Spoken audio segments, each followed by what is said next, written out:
Hello, everyone. Welcome back to ESPN's Football Forecast. We're going to get straight into it. There's been a survey done by Bet365, a fan survey, and fans from around the world have been putting forward their confidence in their team, and one team is top of the list when it comes to confidence. I am not surprised.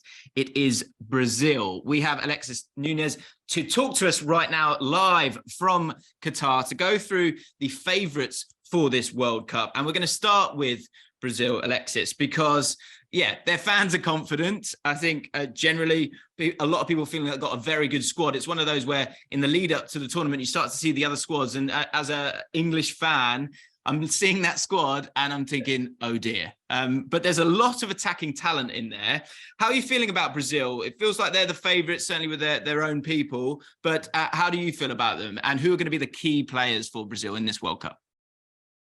Yeah, honestly, that consensus is absolutely right. I think the word on the ground here in Qatar is that Brazil are not just the favorites, but definitely one of the favorites, but they probably would be the heavy favorites if we're going to move the needle somewhere, more so than the defending champions who are, France and of course Argentina are in the mix with Leo Messi. Some whispers even are throwing Portugal in the mix because we do know what Cristiano Ronaldo and a fired up Cristiano Ronaldo can do, which we won't argue that he is, but Brazil really are the heavy favorites. I mean, everyone, the one line that they keep talking about is the attacking prowess that we're seeing on this Brazilian team. The fact that they have the audacity to bring 9 strikers, the fact that they could leave someone who I rate very much in Mateus Cunha at home, Firmino at home, imagine that. And the fact that they're absolutely spoiled for choice too in the goalkeeping section. Yes, we do know that defensively, they don't look as stacked as they do up front, but when you've got a mixture of big names and experienced people who are like Neymar, people who are currently on form, like for example Gabriel Jesus, and full of confidence, someone like Vinicius Jr. as well. I mean, it's hard really to choose against Brazil. And at the end of the day, if you're like me, you fell in love with football watching Brazil, and I'm talking about the Brazilian teams that gave us some icons like Roberto Carlos, Ronaldo, Ronaldinho, Cafu. The list really goes on, and that's what everyone here keeps talking about. At the end of the day, Brazil is Brazil. So even if this team didn't look as stacked and lit as they do, people would still choose Brazil as favorites. But the fact is now they've come high on confident. They have a talisman in Neymar. And we talk about Messi for Argentina is next level. Ronaldo for Portugal is next level. Neymar carries this country with such a big heart, and he knows his role. We saw it at the Olympics when they lifted gold. And now I think he's definitely got his eye on this prize. The thing about Brazil is, right, I've sat and studied this team, and I think they've got so many options. And I personally, I can't actually pick who plays in that front three, because Vinicius could play off the left, but Neymar actually prefers coming from left into central areas. I can't personally believe that Firmino's not in this side, but then they have Richarlison, who's very good at international level. But you also mentioned Lionel Messi about 6 times, and there's a reason for that, because Lionel Messi comes into this World Cup with everyone backing him to sort of finish how he's supposed to finish. It's like football owes him one. We owe it to Messi to allow him to win the World Cup, right? Like everyone sort of kind of feels that way. I know you're obviously a massive Messi fan, but this Argentina team, to me anyway, feels like they've got a little more balance than, say, Brazil's side. Is there anywhere where you think this side might potentially have weaknesses, maybe in comparison to Brazil? And then also maybe all that weight being on Messi's shoulders, can he actually handle it for real this time? The Argentina thing is something very special. I've spoken to obviously a number of our colleagues from ESPN Argentina, including a certain Pablo Zabaleta, who is here, and really and truly confidence is high with Argentina, because yes, they look at Brazil because that's who they're constantly going to be compared to, given that it is their eternal rivals there in South America and the world, and everyone is picking them to meet in the semifinals. Everyone is talking about this could be Messi's, swan song, his last World Cup. And you are so right. We feel like we owe this to Messi. Like, he has done the most for this country. He's been forced to retire and come back. And, so many of the Argentines say that if he talks about, of all the trophies that he's won, the one that is the most special to him is winning that Copa America. We know how much we kept saying, is Messi really the GOAT if he hasn't won anything on the international level? And this Argentina team now feels like they owe it to him. I think the one concern that they do have is that, save for Messi and maybe Dybala, and then probably the likes of Rodrigo de Paul, and now that they've had to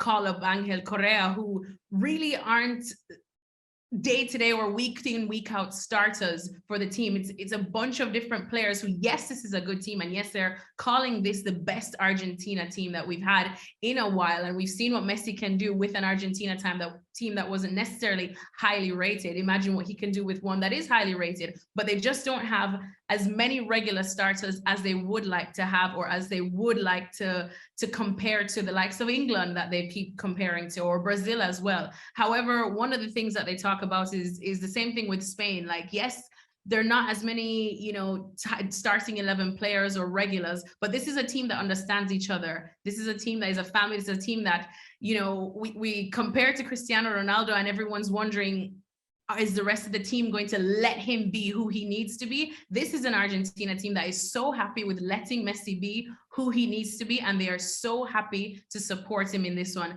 The only other doubt that they do have too is the injury, of course, to Lo Celso. He was just such a key player in that link up with Lionel Messi. It's not saying that Argentina don't have other resources to call on, but those are the two main doubts, that they probably don't have as many regular starters for their clubs as some of the other rivals do have. And then that absence of Lo Celso is definitely going to be a big one. Alexis, you mentioned they're slightly, in terms of Argentina's balance, but you look at players that we recognise in the Premier League with Argentina, Christian Romero, you look at Lisandro Martinez, you look at Emi Martinez and goal for them. I think this is probably the most balanced team that Messi's had around him for Argentina heading into a World Cup. Hence why people are looking at them as one of the favourites for the tournament. Like you said, the injury to Gio Lo Celso is a huge blow for them. He's established quite a strong relationship with Messi for Argentina. But if we move on to the current world champions in France, who've suffered with injuries themselves in the centre of the park. When you look at Paul Pogba, who's not going to be at this World Cup, look at N'Golo Kante, who's not going to be there, and we saw Kweku get injured in training. They're a side that, I wouldn't say in disarray, but we've seen France over major tournaments. It's been a roller coaster of emotions. They go and win the World Cup in '98 in France, and they finish bottom of their group in 2002. They get to World Cup final in 2006 and get finish bottom of the group in 2006. Or 2010, sorry. Are we in for an implosion here for France in this World Cup?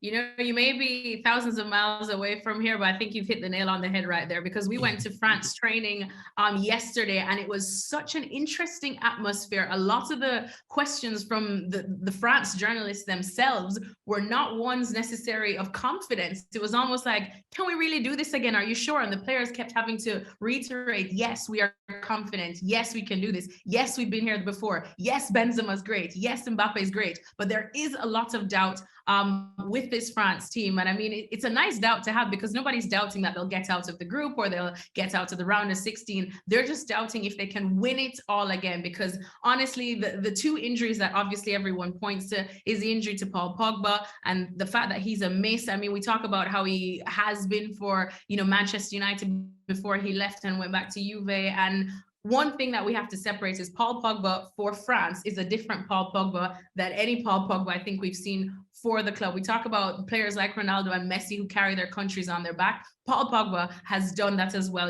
We've spoken to a couple of the players, and they said his personality in the dressing room is what they'll miss the most. He just never stops talking, but it's positivity, even if they have a down moment, and they're going to miss one. And then we talk about N'Golo Kante. I mean, I think we all know the joke that you say, 70% of the earth is covered with water and the rest is N'Golo Kante. How can you survive without a player like that? Yes, France, still should be okay, but those are two big misses that they are talking about in midfield. Yeah, everyone is optimistic about this midfield. You have some youngsters, like Tchouaméni, who has definitely impressed. You have Camavinga as well, who has impressed so much for Real Madrid. I think they spoke to Tchouaméni yesterday, and the constant question that they kept asking him is, are you up for this challenge? Because this is a World Cup. And he kept having to say, I've dealt with so much worse things in my life. I've dealt with pressure throughout my life. Since I was born, I had a rough upbringing. He's like, I can deal with this. And everyone kept going, yeah, but this is a World Cup. You sure you can deal with it?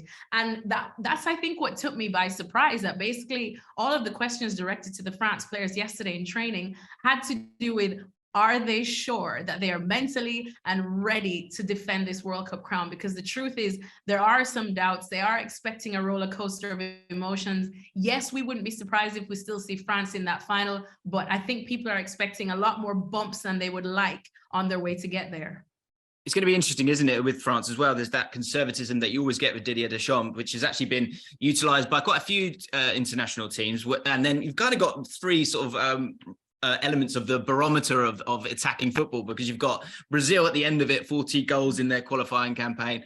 Argentina, really lovely and balanced. And then France, a little bit more conservative.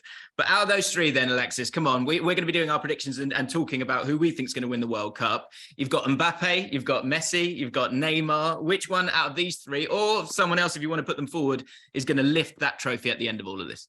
Oh, guys, well, I mean, I think I hinted it in one of my answers there, but I am going absolutely with the Samba party for this one. I am here for another Brazil World Cup win. I will absolutely be the first to any party that Neymar decides to have after that. But look, you feel like it's been a long time coming. Brazil have suffered some absolute shocks recently on the international stage. And this is the first time I have genuinely felt the people, the fans, extra confident, but as well as the team, they find them in a good place. We've found, dare I say, a more mature Neymar, a Neymar that has kind of has stepped into this leadership role, has been through it all at PSG with the criticism, and has learned almost to embrace it and work for it. And then, they are littered with talent. I know there's questions surrounding their defense, but I don't think that those defensive doubts are enough to completely derail this Brazilian team. They are on a mission. They have the players to lift that trophy. And I think